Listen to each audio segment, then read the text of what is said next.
All right, friend, quick question for you. Why do we as entrepreneurs spend so much time on social media? Why do we get sucked into these platforms and really stress over making sure that we post every single day? Go ahead, put that in the comments. Send me a DM on Insta or however you want to share it with me. Just let me know what you think. Why are you really putting so much effort and energy into this little box that literally sits in the palm of your hand? If your mind is rushing to the answer that obviously you're doing it to grow your business, then amen, sister. I hear you. I quickly realized that I love building businesses. When I actually started working for my dad when I was younger, we always talked about me taking it over. And when I did work with him and do his marketing, I really enjoyed coming up with new growth strategies for his business. And that wasn't even in the online world. That was offline. Combine building a business with the ability to work from bed, work from home, work from a cafe, from an airplane, from a pool, really anywhere I feel like working that day. That is what excites me. Long story short, I get it.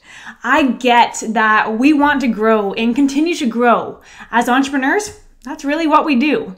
So now, when I ask you, why the heck are you spending so much time on that dang app? You can be a little bit more honest with me.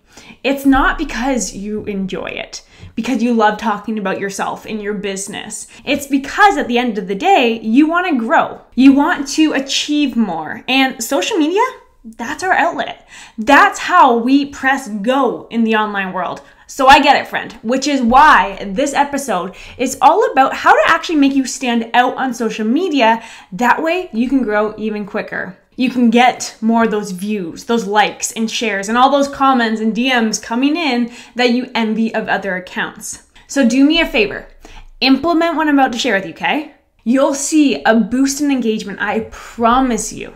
Are you ready? Okay, let's dive right into it. So, if you want to get more engagement, then you need to be mindful of really two things. The first is that people you are looking to engage with, and the second is the app's algorithm that you're on. If you are on the good side of the algorithm, your posts will be more likely to appear at the top of your users' feeds. If you aren't, it won't. And it's going to be a little bit more difficult for you to get engagement. So what's the number way to get on the good side of the almighty algorithm? Post consistently. Now, this may annoy you, and maybe it's something that you feel like you are already doing, but trust me when I say this. The more that you use the platforms, the more that you're going to get out of the platforms. Think of posting like you are playing baseball or basketball. Let's say basketball. If you throw a ball once, the likelihood that you will get it through that hoop is pretty low. But what happens when you throw it twice? What if you throw it 3 times? How about 300 times? The likelihood that you will get it in the hoop increases drastically. And once it gets to this extraordinary number, let's say like tens of thousands of times that you've shot that ball, the likelihood that you increase or the likelihood that you get it in is going to increase. That's the same thing with your post. The more frequently you post, the likelier is for Instagram or whatever app that you're using is going to put your post on the top of your followers' feeds. It's that simple. Now, usually at this point, I get asked, well, how often should you actually post? So let me answer that real quick. According to studies, the sweet spot is posting 1 to 2 times a day. This way, your feed always stays fresh and relevant, and you have more opportunities to attract eyeballs to your content. So for me, I post once a day. Some days when I'm doing, let's say, a reel or an IGTV, I'll be posting on top of my already posted feed post. I won't lie, it does take time and effort. But once you turn it into a habit, you're gonna be golden. And eventually, you can hire someone to do this for you. But if you haven't listened to the episodes that I have on how to batch your content for 1 month in advance, make sure to head back and listen to that one, okay? Also, keep an eye out for my social media automation bootcamp. That program will teach you exactly how you can easily post every single day without actually being online every single day. Regardless, what I need you to know is just the more that you use the platforms, the more you are going to get out of it. So make sure that you post consistently, okay? It's seriously important. Okay, so the next thing that we have to talk about is really understanding who are you talking to?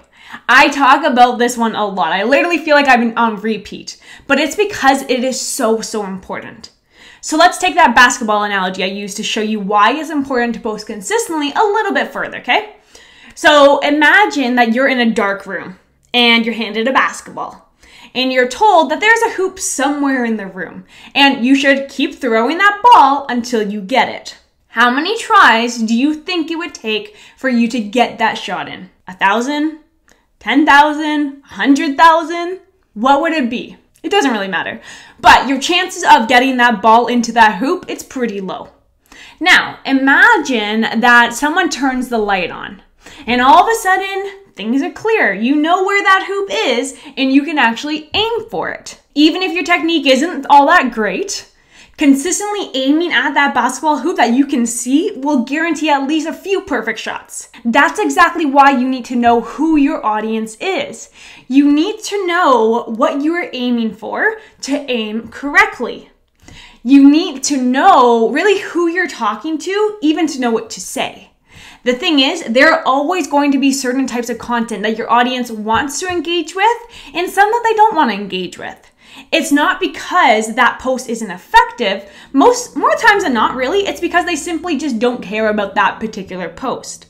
But as a business owner who runs your own social media account, your job is to know two things, backwards and forward. Those two things are who your posts are meant for and what those people like.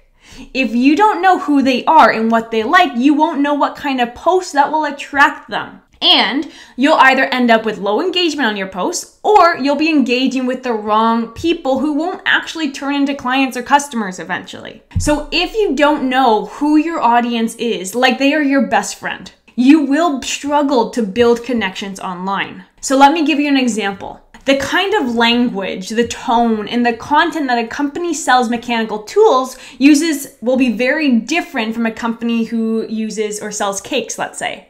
Knowing your audience will not just help you understand and decide what sorts of content to release, it will also tell you what social media platform you should be on, when to post your content, and even the tone of your content. So if you are selling to youths, for example, your language has to be hip and youthful. It must be relatable to them. It must be something that they are interested in. If not, you'll just be taking a shot in the dark. And you might never get that basket. And trust me, I want you to sink that shot every single time with social media. In fact, when you do start to feel like you really picked up your engagement game, send me a confetti emoji on Instagram, okay? We can celebrate together. Now, speaking of being social, that takes me to my next point that I want to tell you about. See what I did there? Celebrating your engagement, being social, and that's what you gotta be like on social media to really boost that engagement. If you are someone who thinks simply having an Instagram or Facebook account, one that really isn't active but people can find you, if you think that's good enough, I need you to pay close attention, okay? Come back to me. Right now, if you are not actively being social with your audience, you are giving them no reason to follow you and search for you. And that may not be relevant to you right this second because you want them to be ready for you when they're ready to buy, right? Well, what happens if you've been nowhere to be seen for the next few months and all of a sudden your competition starts to build a relationship with them, your audience, about something that really has nothing to do with what your offer is? When they are ready to buy, who are they going to go to? The person that they used to know or the person that they currently know and are getting buddy-buddy with? Think about that. And that's what makes you stand apart from the huge brands, that human connection. People need that. So how do you actually do that? How can you be social in a virtual world? Well, like people's posts, comment on them, save posts, send direct messages, do polls in people's stories, hang out with the right people. And when you start doing that, it's going to come back around and you will start to get the same interaction on your posts. It's pretty cool how it works. But plus, when the platforms notice that you are engaging and having a conversation, they are going to measure your interaction. And they're going to start showing those posts and those comments to even more people. And the more people who see your content or your comments, the higher the chance that your account will get noticed too. All of it is simple. It's just being aware of what they are looking for on the back end. Okay, so far we've talked about understanding who you are talking to, being consistent, and being social on social media. I have 2 more things that I want to chat about. The first one being hashtags, and the second one I want to talk about timing of posting.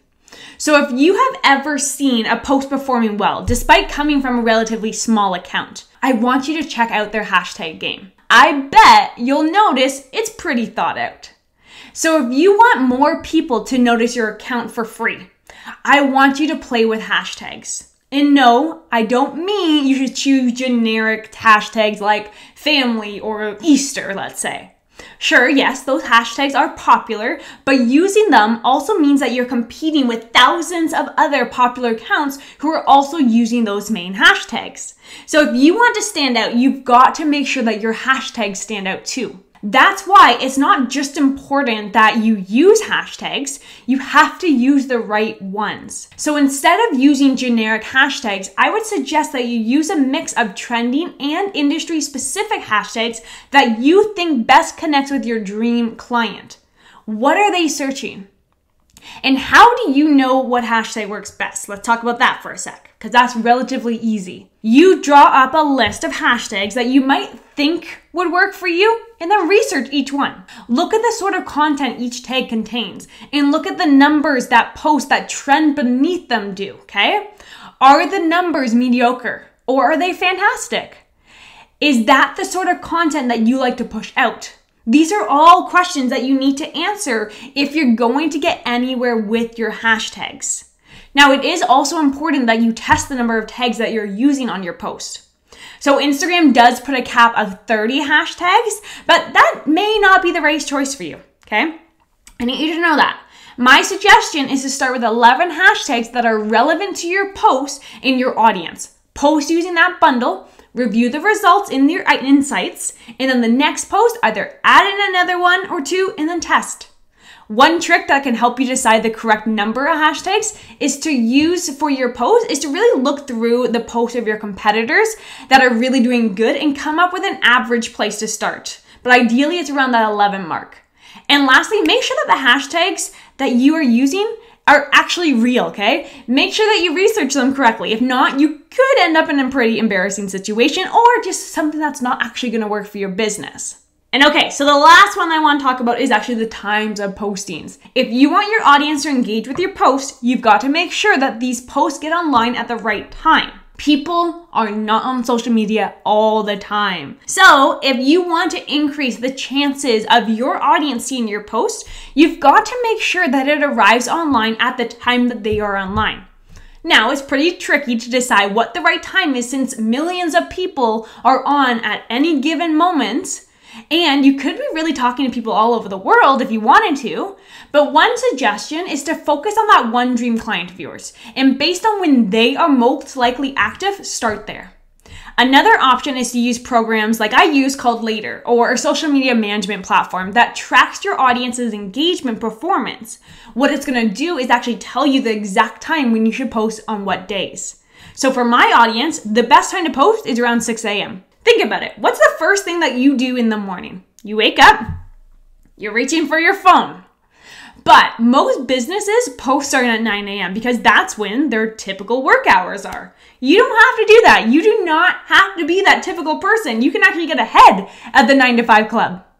So I was looking the other day at stats on Later, and they found that the best time is to post on Sundays at 6 a.m. and actually avoid Wednesdays between 10 and 4 and Thursday between 9 and 11. People must be ready to disconnect from the world midweek or something. I'm not sure, but that's the stats that they found. But for me, I'm offline mostly on Mondays and Tuesdays because those days are always crazy busy for me. Regardless though, all of these, even only implementing some of these tips will start to help you boost your engagement and just get seen online. Which at the end of the day, the more that you get seen, the more people know about you in your business and the more that you're gonna grow. So if you have any questions that pop up, honestly, feel free to reach out at any point on social media at Lisa Ann Coaching. I would love to hear from you. But as always, friends, if you learned something new today, do me a favor. Like this episode, share it with those who may need it, and finally, subscribe to my channel for more content like this and really just be a part of this amazing entrepreneur community that we are building here. My name is Lisa Ann, and that's all I have for you today. Thank you so much for listening, for being here. I really greatly appreciate it, and I'll see you next week. Bye for now.